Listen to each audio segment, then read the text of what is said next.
আসসালামু আলাইকুম রহমতুল্লাহি ওবরকাতুহু। সম্মানিত দর্শক, ডাকসু ভিপি জনাব সাদিক কায়েমের একটি বক্তব্য নিয়ে সামাজিক মাধ্যমে রীতিমতো তোলপাড় চলছে। একটি অনুষ্ঠানে তিনি বর্তমান সময়ের সবচেয়ে আলোচিত রাজনৈতিক ব্যক্তিত্ব জনাব তারেক রহমান, যাকে কিনা তার দলের যারা লোকজন ভবিষ্যৎ প্রধানমন্ত্রী রূপে আফোল্ড করে চলেছেন, রাষ্ট্র থেকে সেভাবে রাষ্ট্রীয় প্রোটোকল দিচ্ছে, যদিও তিনি এখনো পর্যন্ত শপথ গ্রহণ করেননি, নির্বাচিত হননি। অন্যদিকে সমাজে যে সকল প্রভাবশালী এবং গুরুত্বপূর্ণ এবং যাদেরকে বলা হয় বিভিন্ন সময় কিং মেকার, সেই সকল মহল গোপনে প্রকাশ্যে নানা রকম তৎপরতা চালিয়ে যখন তারেক রহমান সাহেবকে একেবারে একজন সফল ত্রাণকর্তা, একজন সফল প্রধানমন্ত্রী এবং দেশের রক্ষাকর্তা হিসেবে অভিহিত করে চলেছেন, ঠিক সেই সময়টিতে দেশের সবচেয়ে গর্বিত প্রতিষ্ঠান এবং প্রাচ্যের অক্সফোর্ড হিসেবে প্রতিষ্ঠিত ঢাকা বিশ্ববিদ্যালয় এবং সেই ঢাকা বিশ্ববিদ্যালয় ছাত্র সংসদের যিনি ভিপি ভাইস প্রেসিডেন্ট জনাব সাদিক কাইয়ুম, তিনি জনাব তারেক রহমান সাহেবকে উদ্দেশ্য করে একটি বক্তব্য দিয়েছেন, কঠোর হুঁশিয়ারি। এটি তারেক রহমান সাহেবের জন্য রীতিমতো বদহজম, রীতিমতো অবমাননাকর, আগামীর রাজনীতির জন্য একটি অশনি সংকেত এবং তারেক রহমান সাহেবের সঙ্গে জামাতের যে কী সম্পর্ক যাচ্ছে এবং আগামীতে কী সম্পর্কটা হবে সেটির একটি নির্দেশক। জনাব সাদিক কায়েম যে কথাটি বলেছেন সেটি বলেছেন যে তারেক রহমান সাহেবকে রীতিমতো তিনি লাথি দিয়ে দেশ থেকে বের করে দেবেন, যেভাবে তিনি বা তার যারা সহযোগী তারা শেখ হাসিনাকে লাথি দিয়ে, মানে উনি আসলে কি শব্দটা লাথি, লয়কার লাথ হয় শিগারেথি লাথি না লাথি। আমরা সাধারণত রাগ হলে খুব জোরে রাগ হলে লাথি শব্দটি ব্যবহার করি, আর একটু যখন স্বাভাবিক অবস্থায় থাকি তখন প্রমিত বাংলায় লয়কার লাথ হরিশিকার্থী লাথি শব্দটি ব্যবহার করি। তো জনাব সাদিক কায়েম সাহেবের বক্তব্যটা আমি একবারই শুনেছি, এই কারণে আসলে আমি লাথি বা লাথি মানে তিনি কি রাগ হয়ে বলেছেন না মাথা ঠান্ডা করে বলেছেন সেটি বুঝতে পারিনি। তবে তাকে নিয়ে যে আলাপ আলোচনা হচ্ছে, সেই আলাপ আলোচনায় হয়তো আমাদের যে মধ্যে যারা কন্টেন্ট ক্রিয়েটর তারা ঠিক ওই তার মেজাজ গরম বা তার মেজাজ শান্ত, তিনি ধীর স্থিরভাবে বলেছেন, ওই বিষয়টি হয়তো ওভাবে লক্ষ্য করিনি। কিন্তু এই অনুষ্ঠানটি করতে গিয়ে আমার হঠাৎ করে মনে হলো যে একই শব্দ যদি আপনি রাগ হয়ে উচ্চারণ করেন তো সেটার মধ্যে এক ধরনের মিনিং থাকে, আর যদি আপনি ধীরে সুস্থে শান্তভাবে একটি শব্দ উচ্চারণ করেন সেটার একটা সুদূর প্রসারী লক্ষ্য থাকে। এই যে মনস্তাত্ত্বিক বিষয়, সেই মনস্তাত্ত্বিক বিষয় নিয়ে আলোচনা করা প্রয়োজন। এনিওয়ে, তো এখন এখানে একটা বিষয় হলো যে সাদিক কাইয়ুম কে? সাদিক কাইয়ুম ঢাকা বিশ্ববিদ্যালয়ের ছাত্র সংসদের সভাপতি, মানে সহসভাপতি, আর এই মুহূর্তে সারা বাংলাদেশের ছাত্র প্রতিনিধিদের মধ্যে সবচাইতে গুরুত্বপূর্ণ, সবচেয়ে আকর্ষণীয় এবং সবচাইতে যেটিকে বলা হয় কৌশলগত কারণে ক্ষমতাধর যে পদটি রয়েছে, সেই পদটি জনাব সাদিক কাইয়ুমের দখলে। তিনি কে? তিনি বাংলাদেশ ইসলামী ছাত্র শিবিরের প্রভাবশালী নেতা এবং ইসলামী ছাত্র শিবির এবং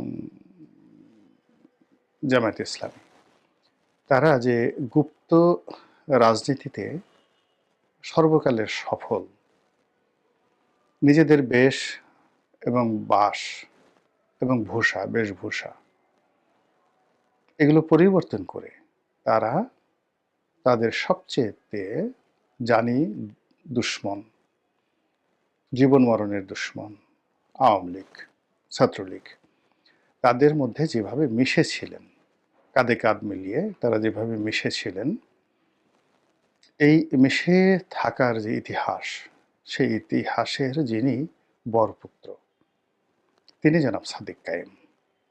এবং তিনি ঢাকা বিশ্ববিদ্যালয়ের মতো জায়গাতে, অর্থাৎ ১৯৭১ সনের মহান মুক্তিযুদ্ধের সময়টিতে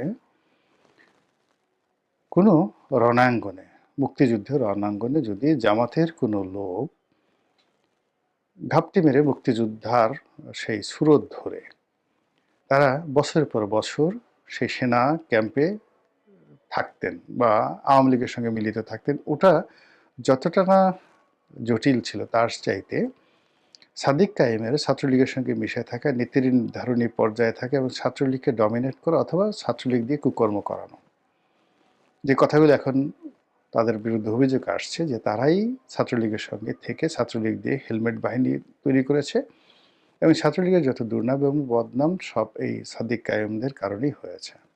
এই কথাটি রীতিমতো সিল সাপ্পর মারা হয়ে যায়। তো সেই সাদিক কায়েম তিনি সাধারণ কোনো মানুষ নন, তিনি কৌশল জানেন, তিনি মেজাজ স্বাভাবিক রাখতে জানেন, তার দক্ষতা রয়েছে, অভিজ্ঞতা রয়েছে। বাংলাদেশের মধ্যে সবচেয়ে একটি বৃহৎ দলকে চ্যালেঞ্জ দিয়ে সেই দলের মধ্যে ঢুকে গিয়ে সেই দলের একেবারে যেটিকে বলা হয় টুস টুস করে দেওয়া, তো সেই কাজটি করে তিনি সফল হয়েছেন। তো সেই সাদিক কায়েম জনাব তারেক রহমান সাহেবকে বকা দিয়েছেন, অকথ্য ভাষায় গালি দিয়েছেন, থ্রেট দিয়েছেন। এটি সাধারণ কোনো বিষয় নয়। এখন এই যে কাজটি তিনি কেন করেছেন, প্রথমে তার পরিচয় দিলাম তিনি এই কাজটি কেন করেছেন। যদি একেবারে প্রথমেই ধরি, সেটি হলো তিনি তারেক রহমান সাহেবকে দেখতে পাচ্ছেন না, তার মেজাজ গরম হয়ে যাচ্ছে।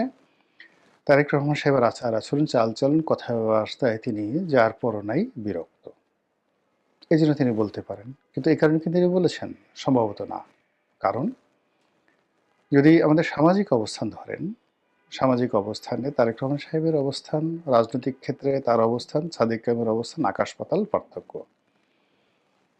এই অবস্থাতে তারেক রহমান সাহেবের সঙ্গে বিরোধিতা করা, তাকে পার্সোনালি আঘাত করা, যেটিকে জামাতের ভাষায় পাঙ্গা নেয়া বলা হয়, এই পাঙ্গা নেয়ার ক্ষমতা সাধারণত সাদিক কায়েম সাহেবের পর্যায়ের কোনো লোকের নেই। কাজেই ব্যক্তিগতভাবে ব্যক্তিগত ক্রোধ, কাম, লোভ, লালসার বশবর্তী হয়ে তিনি তারেক রহমান সাহেবকে শত্রু বানাবেন অসম্ভব বিষয়। তার দলের গ্রিন সিগন্যাল, তার প্রতিষ্ঠানের গ্রিন সিগন্যাল এবং তার সঙ্গে তার দলের একটা অব্যাহত যে সমর্থন যদি না থাকতো তিনি এই কথা বলতেন না, বলতে সাহস পেতেন না। আচ্ছা গেল। এখন তার এই বক্তব্যের ফলে তারেক রহমান সাহেবের মধ্যে প্রতিক্রিয়া কি? তিনি কি তাই সাদেক কায়েম সাহেবের বক্তব্যের গুরুত্ব দিচ্ছেন নাকি দিচ্ছেন না? আপাত দৃষ্টিতে মনে হচ্ছে যে তিনি ধৈর্য ধারণ করেছেন। তিনি ধৈর্য ধারণ করেছেন, এক কান্দে শুনছেন আর এক কান্দে বের করার চেষ্টা করছেন। আর অনেকটা সেই ব্রিটিশ প্রধানমন্ত্রী যে দ্বিতীয় বিশ্বযুদ্ধের সময় ব্রিটিশ প্রধানমন্ত্রী তার সেই বিখ্যাত বক্তব্যের মতো যে রাস্তায় চলতে ফিরতে গেলে আপনার পেছনে অসংখ্য বার্কিং ডগ থাকবে, ঘেউ ঘেউ করা কুকুর। আপনি যদি সবার উত্তর দিতে যান তাহলে তো পথ চলতে পারবেন না। তো সেদিক থেকে সাদিক কায়েম সাহেবকে যদি বার্কিং ডগ মনে করেন তারেক রহমান সাহেব, সেটা তার ব্যক্তিগত বিষয়। দ্বিতীয়ত আমি ব্যক্তিগতভাবে মনে করি যে তারেক রহমান সাহেব এখানে কৌশল অবলম্বন করছেন, ধৈর্য ধারণ করছেন, এখন অযথা বিবাদে জড়াতে চাচ্ছেন না। তো উইনস্টন চার্চিলের বক্তব্য অনুযায়ী তাকে ফালতু মনে করছেন না। আর দ্বিতীয়ত হতে পারে যে তিনি এই মুহূর্তে সাদিক কায়েম সাহেব, নাসিরুদ্দিন, সেই পাটোয়ারি সাহেব বা অন্যান্য যারা এই মুহূর্তে নাহিদ, সার্জিস যারা বক্তব্য দিচ্ছেন, তো তাদের সঙ্গে তিনি কাউন্টার দিতে চাচ্ছেন না। তিনি মনে করছেন যেভাবে হোক এই নির্বাচনী বৈতরণী পার হয়ে যাক, পার হওয়ার পরে যখন সময় আসবে সেই অনুযায়ী অবস্থা বেঁচে ব্যবস্থা নেওয়া যাবে। এটি হতে পারে। এখন তার এই কর্মটি কি সঠিক? আমার দৃষ্টিতে সঠিক নয়, কোনো ক্ষেত্রে সঠিক নয়। প্রথমত যদি উইনস্টন চার্চিলের মতো তিনি তাকে কেবল বার্কিং ডগ মনে করেন, নট লাইক দ্যাট। আমি তার যে পরিচয় বললাম এই ভিডিওর শুরুতে, তিনি এই মুহূর্তে রাজনীতিতে খুবই কৌশলগত গুরুত্বপূর্ণ অবস্থানে আছেন। ঢাকা বিশ্ববিদ্যালয়ে তিনি পড়াশোনা করেছেন, চান্স পেয়েছেন, কাজে তার মেধা, যোগ্যতা, বুদ্ধি শুদ্ধি কোনো অবস্থাতেই তারেক রহমান সাহেবের চেয়ে কম নয়। সুযোগের কারণে তারেক রহমান সাহেব আজ এখানে আছেন, সাদিক কায়েম ভবিষ্যতে হবেন না সেটা বলা যায় না, কাজেই তিনি বার্কিং ডগ নন। দ্বিতীয়ত জনাব সাদিক কায়েমের অবস্থান থেকে যখন এরকম একটা কথা বলা হয়, সেটাকে তিনি অ্যাভয়েড করেন কিনা বা তার দলে অ্যাভয়েড করেন কিনা, পাত্তা দেন কিনা, এটা আমার কাছে মনে হচ্ছে যে এখানে ধৈর্য ধারণ করা, পাত্তা না দেওয়া, অ্যাভয়েড করা, এটি বিএনপির একটা নির্বুদ্ধিতা। অন্তত মাইল্ড ওয়েতে উনার সেই বক্তব্যে রাজনৈতিক প্রত্যুত্তর দেওয়া, বাবা শোনা বলে যে না এভাবে বড়দের সম্পর্কে কথা বলে না, অথবা কার্যকরী প্রতিক্রিয়া দেখানো।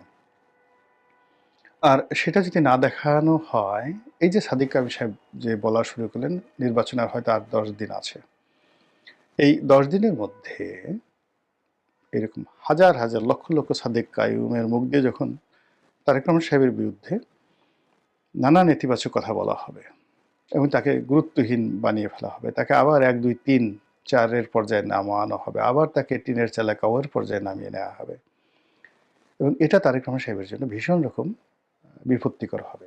এই কারণ হলো যে রাজনৈতিকভাবে যে বড় বড় মানুষগুলো, তার প্রধান শক্তি হলো তার সম্ভ্রম, তার মর্যাদা, এবং একই সঙ্গে তার সম্পর্কে লোকজনের ভয় ভীতি থাকতে হবে। He must have a military পাওয়ার। যে কোনো লোক যদি তার কাছাকাছি ভিড়তে পারে, যে কোনো লোক যদি তাকে বকা দিয়ে চলে যেতে পারে, যে কোনো লোক যদি তাকে গালি দিতে পারে, তাহলে আর যাই হোক না কেন সে কোনো অবস্থাতেই বাঘ হন না, সিংহ হন না। তিনি রাজনীতির ময়দানের একজন অগুরুত্বপূর্ণ ব্যক্তিত্বে রূপান্তরিত হন।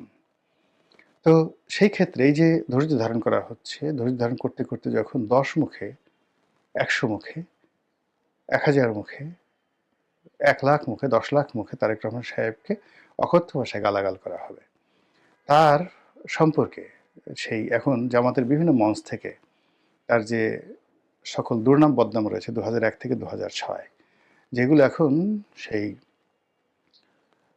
বিএনপির বিভিন্ন যে সকল নেতা রয়েছেন যারা জামাতে যোগদান করেছেন, তারপর বিএনপির যে সকল সহযোগী প্রতিষ্ঠান ছিলেন, রাজনৈতিক সহযোগিতা প্রতিষ্ঠান ছিলেন, তাদের নেতারা যোগদান করেছেন, তাদের অনেকে অসাধারণ বক্তব্য দিতে পারেন। আমি যেমন রাশেদ প্রধানের বক্তব্য শুনলাম, তারপর জাকপা রাশেদ প্রধান, তারপর মোস্তাফিজুর রহমান ইরানের বক্তব্য শুনলাম, এরপরে মামুনুল হক সাহেবের বক্তব্য শুনলাম। তারা সবাই মানে বিএনপির যে কোনো নেতার চাইতে সুন্দর বক্তব্য দিতে পারেন। তো তারা যেহেতু জামাতের একটা প্ল্যাটফর্ম পেয়ে গেছেন, অডিয়েন্স পেয়ে গেছেন, তো তাদের সেই বক্তব্য দেওয়ার যে ক্ষমতা, এটি যদি বিএনপির পরিবর্তে ইন পার্সন তারেক রহমান সাহেবকে হিট করে বলা হয়, মুড়ির মতো এটা চলতে থাকবে জামাতের মধ্যে। এবং রাশেদ প্রধান যেভাবে তারেক রহমান সাহেবের পালিয়ে যাওয়া, লন্ডনে থাকা, তারপর সেখান থেকে ফিরে আসা, তার হাওয়া ভবন, তার খাম্বা, তারপরে ওই সময়টিতে তার মুসলেকে দেওয়া, এই সকল বিষয় তুলে নিখুঁতভাবে কবিতা রচনা করে যেভাবে জামাতের মঞ্চে উপস্থাপন করেছেন, একই সঙ্গে যদি আরও কিছু গোপন তথ্য বানিয়ে, এটা সত্য মিথ্যা ডাজ নট ম্যাটার, রাজনীতির মধ্যে এটা হয়, মানে ভবিষ্যতে রাশেদ প্রধান, তারপর মোস্তাফিজুর রহমান ইরান, তারা যদি বলতে থাকে, তাহলে জামাতকে বলার মতো বা জামাতের আমিরকে ওইভাবে বলার মতো তাদের ওইরকম ন্যারেটিভ তৈরি করতে হবে, এবং ওই রকম কণ্ঠ, যাদের কণ্ঠ শুনে, এখন হয়তো রুমিন ফারহানা বললে শুনতো, কিন্তু সেই রুমিন ফারহানা তো নেই। তারা নুরুকে, ববি হাজ্জাজ বা পার্থকে এনেছে, এখন পার্থকে দিয়ে তো ওই কথা তারা বলাতে পারবে না, বা বলাতে পারলেও পার্থের কথা এভাবে কেউ এখন শুনবে না। অডিয়েন্স তাদের যার নিয়ে ইয়ানফসি হিসেবে ব্যস্ত। তারেক রহমান সাহেবের মঞ্চে যদি সেই যেটা রাশেদ প্রধান বলছে ওইরকম কোনো বক্তা হাজির করানো হয়, তাহলে আর তারেক রহমান সাহেবের যে ইমেজটা বিএনপি তৈরি করতে চাচ্ছে সেটা থাকবে না। আর অন্যদিকে তারেক রহমান সাহেব ছাড়া অন্য কোনো নেতা যদি মঞ্চ সাজায়, সেই মঞ্চে এখন 10,000 লোকও যাবে না। তো এই যে একটা ঝামেলার মধ্যে বিএনপি পড়ে গেছে, আর সেই ঝামেলাকে ব্যবহার করে জামাত এবং তাদের যে অ্যালাইড ফোর্স রয়েছে, তারা যেভাবে ম্যাটিকুলাস ডিজাইনে তারেক রহমান সাহেবকে উত্তেজিত করছেন, অথবা তারেক রহমান সাহেবকে তাদের পর্যায়ে না নিচু পর্যায়ে নামিয়ে আনতে চাচ্ছেন, তাকে একজন মন্দ মানুষ, ব্যাড বয় হিসেবে, একজন অলিগার হিসেবে, একজন বাউন্ডলে, তারপরে যেটা টাইম ম্যাগাজিন বলেছে পিতামাতার অবাধ্য সন্তান, যে কিনা ঘর থেকে বের হয়ে পিতামাতাকে সর্বনাশ করে দিয়েছে। তো সেই যে বাইবেলিক শব্দ, সেই বাইবেলিক শব্দটি প্রয়োগ করে টাইম যেভাবে তাকে খোঁচা দেওয়ার চেষ্টা করেছে, সেভাবে জামাত যদি এখন খালি ওই যে ওই শব্দগুলো, ওই শব্দের অর্থগুলোতে তারা শুধু বর্ণনা করতে থাকে, যেটা সাদেক কায়েমকে দিয়ে শুরু হলো, তাহলে বিএনপি সেটা কিভাবে মোকাবেলা করবে সেটাই দেখার বিষয়। মহান আল্লাহ আমাদের সবাইকে হেদায়েত দান করুন, হেফাজত করুন। আসসালামু আলাইকুম রহমতুল্লাহি ওয়া বারাকাতুহু।